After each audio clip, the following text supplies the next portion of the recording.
So I said last week that this week we'll be focusing on Gimmel Tamuz and on Yud-Beis Tamuz, and also Gimmel Tamuz, how it's related to the events that happened with the previous Rebbe, and of course Gimmel Tamuz, how it relates to us and our generation to the Rebbe. So we're going to learn a Sikha, and let me give an introduction about the Sikha. Good morning. Good morning. Oh, what happened? We're on our way back from the airport, so we said it might as well. Okay. What happened? You missed your flight or something? The rental car. Oh, the rental car. Okay, you're very welcome. So we can give this out. Have some more copies. So I want to give an introduction. And the introduction is that, as a general rule, we all understand that what happened, Gimmel Tamuz, was something very overwhelming and very confusing, and everybody was in some ways lost. And the only way for us as Hasidim to be able to go through that period and go through this period is from the Rebbe himself. Just look at the Rebbe's teachings and the Rebbe's sichas, and that is what's guiding us and giving us the strength in general. But to be more specific, that one of the things we look at is we say to ourselves, let's see how the Rebbe related to his Rebbe, to the Frierdiker Rebbe. That's how we should relate to the Rebbe. One of the things that the Rebbe said regarding the previous Rebbe, not only said it, but we reiterated this many times, is that, that the Frierdiker Rebbe prepared us before things happened, and in a way guided us how we should conduct ourselves after. What I'm referring to is, like I said, many times, not just once and not just twice, but many times. We never spoke about it, but one of those times, just to give an example, where it stands out, when the previous Rebbe was nostalgic, he was 69 years old.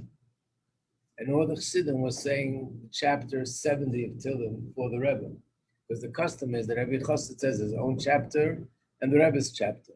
So everybody was saying Kapitel Ayin, 70.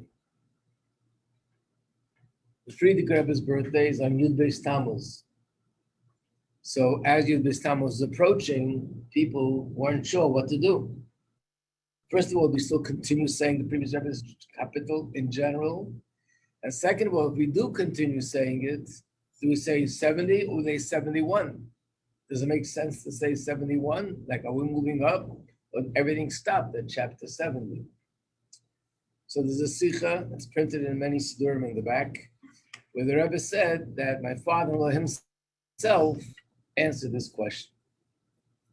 And even though he didn't say it explicitly, but he alluded to it, and if you look closely and carefully, you'll see that he answered this question. And before the Rebbe gave the source, he told a story. And the story was that Mezritcher Maggid had a student. And this student, his name was Reb Aaron Karliner, one of the biggest students of the Mezritcher Maggid. And he spent time by the Maggid. Then it came time for him to go home. And as the custom was, he went into the Maggid to have a private audience and to say goodbye. And the Maggid gave him all the brachas. And as soon as he left the room, the Mezritcher Maggid called one of his students. And he said to him, do everything you can, and maybe get some friends with you also, some of your colleagues. Do everything you can to make sure that he doesn't leave. But don't tell him it's coming from me. So they tried. And he said, no, I made my plans already, I'm going. They saw they weren't getting anywhere. They saw they weren't getting anywhere. They weren't allowed to tell him, but they started to hint to him that they're not doing this on their own. The Rebbe asked them to tell him not to go. He got the hint. And he said, but that can't be. I was just in the Rebbe's room, said goodbye. He didn't say a word to me. Okay, I'll go in again. He went in a second time. Didn't say anything. He just said, I'm planning to leave and asking for a bracha. And again, the Mezuzah Maggid acted as if this was just regular, told him goodbye. As soon as he left the room, again, he called these students and he said, do everything you can, make sure that he stays. Don't tell him it's for me. And again, the same thing. They told him that again. The Rebbe called it, they hinted to him. They couldn't say it explicitly, but he understood that it's coming from the Rebbe, but he didn't believe them because he was just in the Rebbe's room. It happened a few times. And after it happened a few times and he saw that the Rebbe is acting as if everything is regular, he just said to them, I don't know what you're talking about, I'm going home. And he went home. And shortly after he went home, he passed away. And after he passed away, of course, his friends, the colleagues are all very broken. And one of them asked the Rebbe, why couldn't we tell them clearly and openly that it's coming from the Rebbe? Or why couldn't the Rebbe himself tell him openly when you knew that if he goes home, something's going to happen?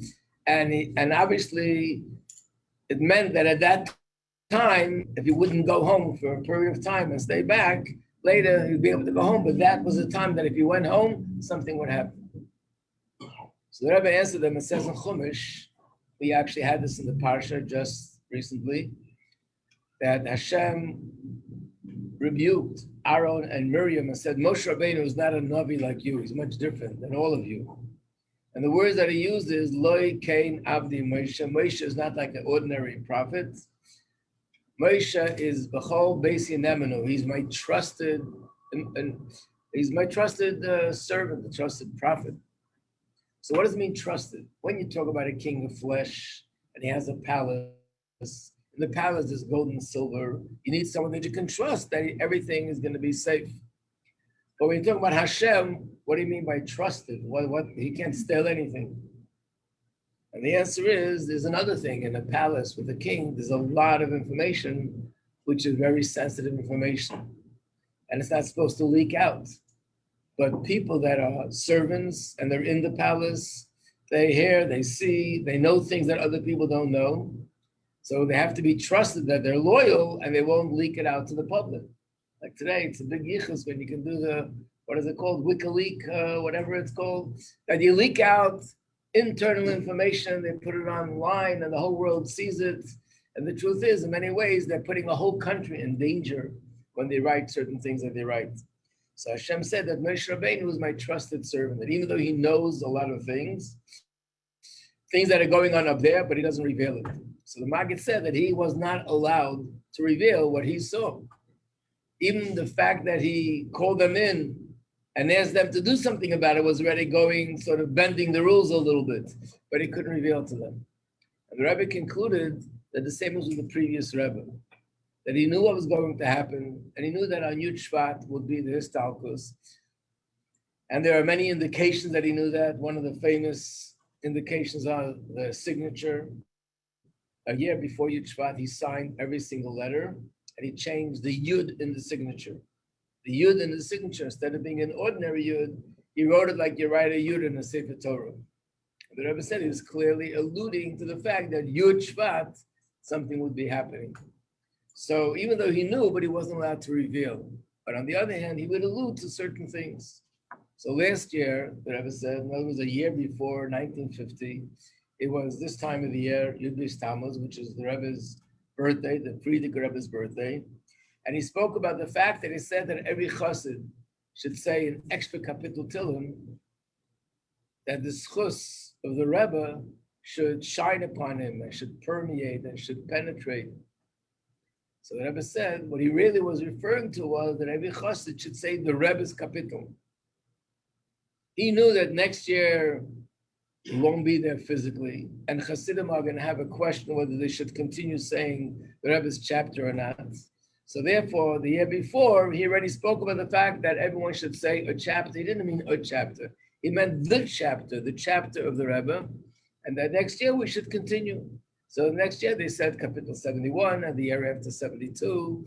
And at many other occasions, the Rebbe explained this at length, how this is that even though there was the Histalkos, nevertheless, the age keeps moving forward.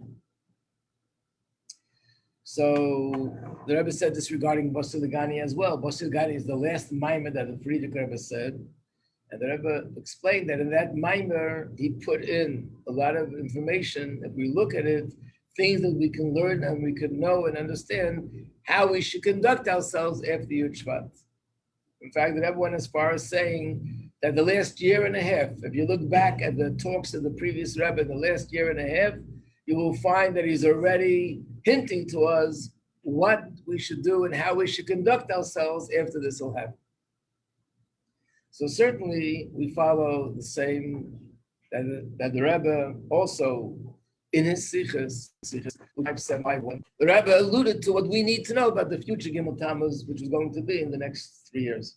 So we're going to learn the sicha, and we'll see what Hasidim see here and how they applied it to ourselves. Let's start. So this is from the Sefer Sichas, from the Dvar Malchus, Tavshin and Aleph, 1991, Parshas Korach, and was Gimmel Tamuz on that Shabbos. In general, the irony of Gimmel Tamuz is that it's a day of redemption, it's a day of Geula, it's a day which is a Yontif. And what's even more interesting is that the Friedrich Rebbe, as we know the story, was released from jail on Gimmel Tamuz, but he wasn't totally free until Yud Beis Tamuz, because he had to go 3 years to the city of exile, Kostroma. So we don't find by the Friedrich Rebbe that he made